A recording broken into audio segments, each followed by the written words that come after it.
안녕하세요. 일자주식사무소입니다.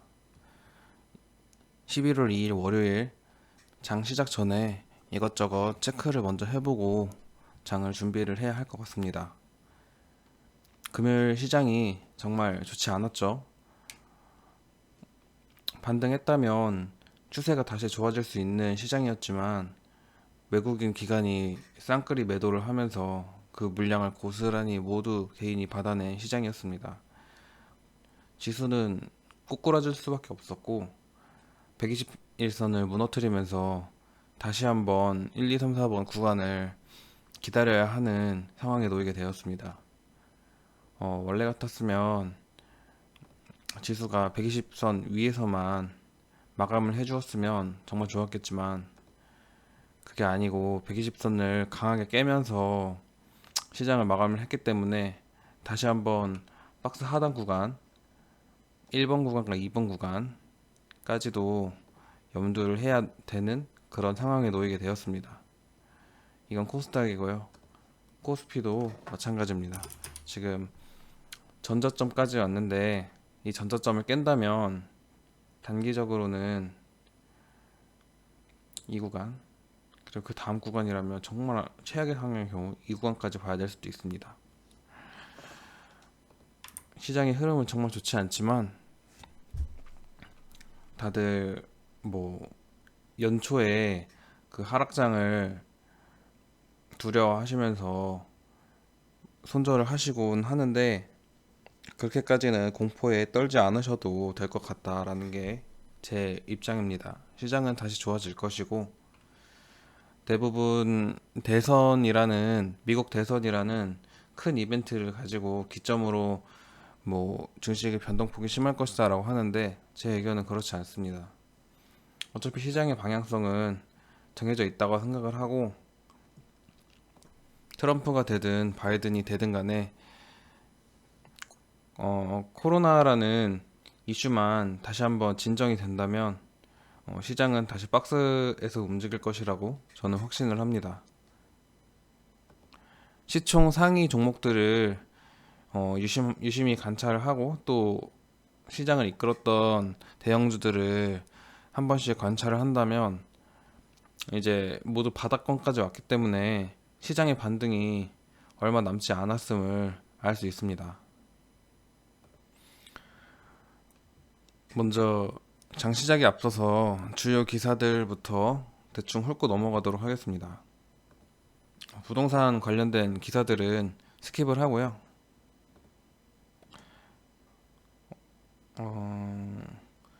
수출이 다시 한번 감소를 했다고 하네요. 저유가가 큰 악재로 작용하는 것 같습니다. 뭐 쭉 읽어보시면 하지만 자동차 수출은 증가했다. SUV 호조로 처음으로 수출액이 40달러를 돌파했다. 이러면 어떤 종목이 생각났는지 아시겠죠? 지금 운수장비 쪽 종목들이 매수하기 좋은 구간까지 내려왔다고 저는 생각을 합니다. 현대차, 기아차, 모비스 모두 어떤 종목의 악재가 아닌 시장이 떨어져서 어쩔 수 없이 종목의 조정을 받고 있기 때문에 저는 이럴 때 매수를 해야 된다고 생각하는 사람 중에 한 명이라서 현대차, 기아차, 모비스 모두 모아가시면 내년 초 그리고 내년 상반기에는 큰 수익을 거둘 수 있지 않을까라고 생각을 합니다.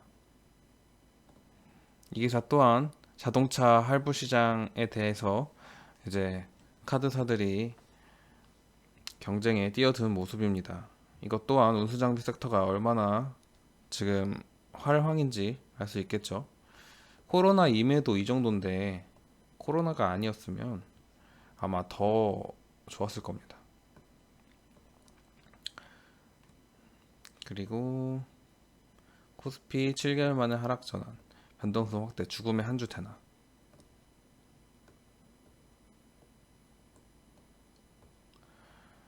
지금 코스피뿐만이 아니고 전 세계 증시가 오락가락 하고 있기 때문에 우리나라 증시라고 해서 물론 우리나라가 전 세계에서 코로나 방역을 제일 잘하는 나라이기도 하고 어, 전 세계적으로 봤을 때 코로나 확진자 수가 가장 적은 나라이기도 하지만 그렇다고 해서 우리나라 증시가 세계 증시가 다 빠지는데 나 홀로 상승할 수는 없지 않겠습니까? 그거에 따른 하락이라고 생각이 되고 뭐 투심이 안 좋고 뭐 월별 등락률이 마이너스로 돌아섰다. 뭐 대선에 대한 불확실성이 뭐 시간이 지나면 해소될 것이라는 뭐 회복 지연의 우려가 있는 상황이고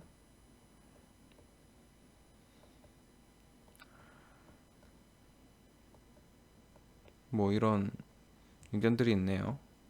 이런 기사를 보니까 개인적인 생각으로는 반등이 나올 때가 된 것 같다라고 생각이 듭니다. 빅히트는 제가 영상으로도 제작을 했었는데 절대 처음 첫날 상장했을 때 그 가격까지 오려면 정말 오랜 시간이 걸린다. 아마 방탄소년단의 다음 컴백까지는 기다려야 하지 않을까 생각이 듭니다. 뭐 1년에 거의 한 번씩 컴백을 한다고 해도 한 1년은 기다려야 되지 않을까. 그래서 지금 빅히트 이후로 다시 한번 신규 상장주에 대한 어떤 분위기나 기대감이 좋지 않기 때문에 신규 상장주를 매매할 때는 항상 조심을 하셔야 한다는 거. 저 같은 신규 상장주는 당분간은 쳐다보지 않는 게 좋을 것 같습니다. 한 종목 빼고. 한 종목이 무엇이냐? 카뱅입니다. 카카오뱅크. 카카오뱅크는 또 다릅니다. 빅히트와. 그렇기 때문에 카뱅 말고는 사실 신규 상장주는 뭐 딱히 안 건드리시는 게 좋지 않을까 생각이 드네요. 그리고 증시 찬바람에도 외인 기관 게임주 쌍끌이. 게임주는 사실 코로나에 큰 영향을 받지 않기 때문에 게임주가 코로나로 인한 하락에 큰 하락, 그러니까 코로나로 인한 시장의 하락폭보다 게임주는 덜 하락할 수밖에 없지만 넷마블 같은 경우도 어떤 게임주로서의 모멘텀보다는 그런 방탄소년단 관련주로 엮여서 빅히트의 지분을 가지고 있는 주식으로 엮여가지고 주가가 흘러가기 때문에 어떤 게임주로서도 볼 수 있겠지만 방탄소년단 관련주로 훨씬 시장에서는 많이 인식을 하기 때문에 조심을 하셔야 하고 그 외에는 뭐 펄어비스 웹젠, 카게임 모두 괜찮을 것 같습니다. 어차피 게임 시장은 앞으로도 더 커질 것이기 때문에 코로나로 인해서 이 세 종목은 유심히 살펴보시는 게 좋을 것 같습니다. 넷마블은 좀 그 외에 외적인 요소가 있어서 좀 위험하지 않을까. 단기적으로는 그렇게 뭐 썩 매력적인 섹터는 아니다. 하지만 뭐 중장기적으로 봤을 때 게임주도 나쁘지 않다. 하지만 넷마블은 조심하자. 이 정도로 볼 수 있겠습니다. 삼성전자의 마이별 6만원. 주가 조정 시기 매수 기회. 이건 뭐 틀렸다고 보기는 어렵지만 6만원을 당장 빠른 추세로 깨기는 힘듭니다. 왜냐면 이제 이건희 회장의 별세 후에 상속세 이슈가 계속 나오고 있기 때문에 삼성전자 물론 개인이나 기업이 어떤 주가를 자기 마음대로 조절할 수 있다라고 생각은 하지 않습니다. 하지만 삼성 회사 측에서도 아직은 지금 시기에는 6만 원을 넘기는 거를 별로 달가워하지 않을 겁니다. 왜냐면 6만 원을 넘기면 또 그거에 대한 상속세가 또 어마어마해지기 때문에 오히려 삼성전자 쪽에서는 지금 조정을 받고 있는 기간이 좀 더 길어졌으면 하는 바람도 있지 않을까 싶네요. 하지만 삼성전자는 앞으로도 훨씬 더 좋아질 기업이기 때문에 그 저점이라고 해서 뭐 전저점을 얘기하는 건 아니고요.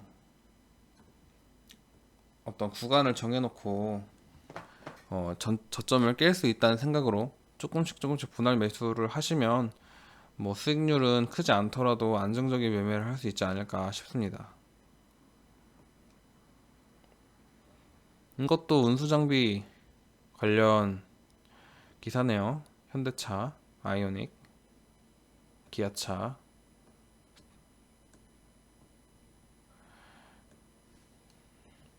이제 그런 과도기가 온 것 같습니다. 내연기관과 전기차의 어떤 전환이 이루어지는, 물론 아직은 좀 시기상조긴 하지만 그 과도기에 초입을 들어오지 않았나 생각이 듭니다.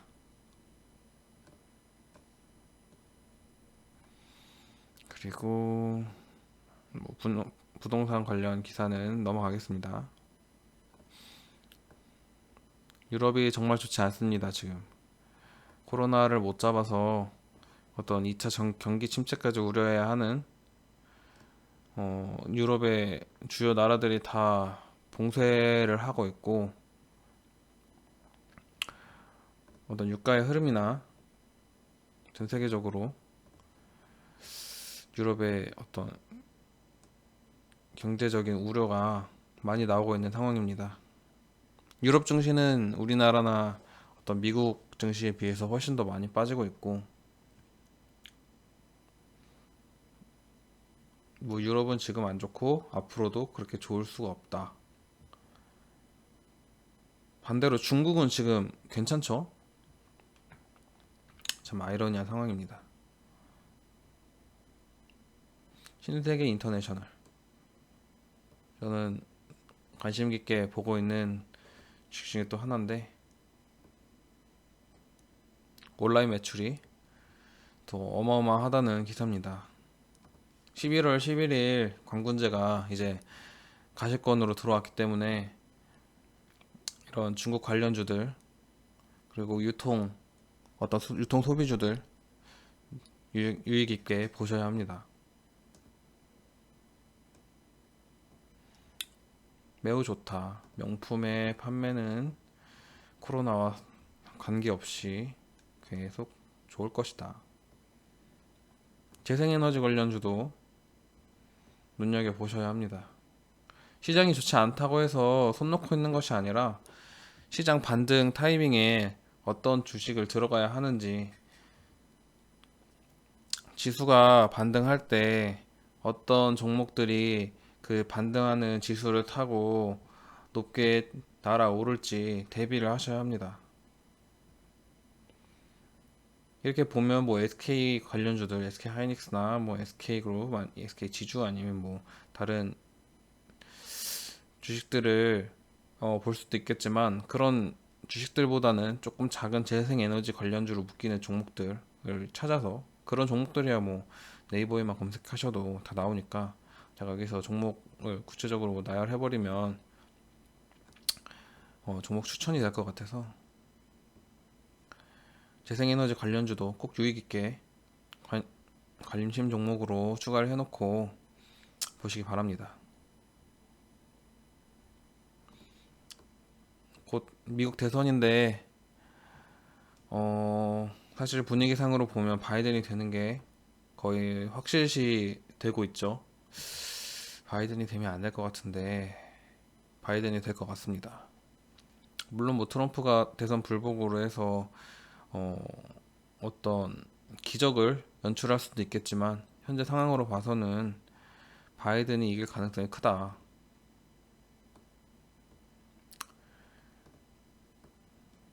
저는 한국 경제적인 측면으로 봤을 때는 트럼프가 되는 것이 훨씬 좋다고 생각을 하는데, 뭐 어쩔 수 없죠. 누가 되든 지켜봐야 한다. 어, 뭐 트럼프 관련주, 바이든 관련주 이런 거는 솔직히 홀짝 도박이라 생각하기 때문에 저는 건들지 않습니다. 하지만 그런 주식들 하시는 분들은 꼭 리스크 관리 잘 하시기 바랍니다. 마지막 기사는 부동산 기사기 때문에 넘어가겠습니다. 이게 거리두기 5단계 영업 제한 최소화 뭐 이런 것들이 있네요. 저는 이게 맞다고 생각합니다. 어, 만약 영업을 못하게 할 수는 없어요. 왜냐면 그것을 또 업으로 삼고 하루 쉰다고 해서 뭐 그냥 하루 휴가를 내서 노는 것이 아니라 그 하루 동안의 손실액이 어마어마하기 때문에 영업 제한은 최소화하되 방역 수칙을 좀 강화해서 어, 코로나를 뭐 완전 확진자를 0명까지 낮추지는 못하더라도 어떤 타협점을 찾아야 한다고 생각을 합니다. 이러면 뭐 개인들이 더 조심을 해야겠죠. 뭐 이런 거야 뭐 쓸데없는 거고. 여기까지 기사들을 모두 봤고 너무 요약을 하자면 너무 공포에 질려서 모든 걸 포기해 버리시지 마시고 이제 반등 타이밍이 얼마 남지 않았으니 대비를 하셔라. 다시 한번 1, 2, 3, 4번 구간을 기다려 보자 라는 게 제 의견입니다. 오늘도 리스크 관리 잘 하시고 다음 영상에서 찾아뵙도록 하겠습니다. 감사합니다.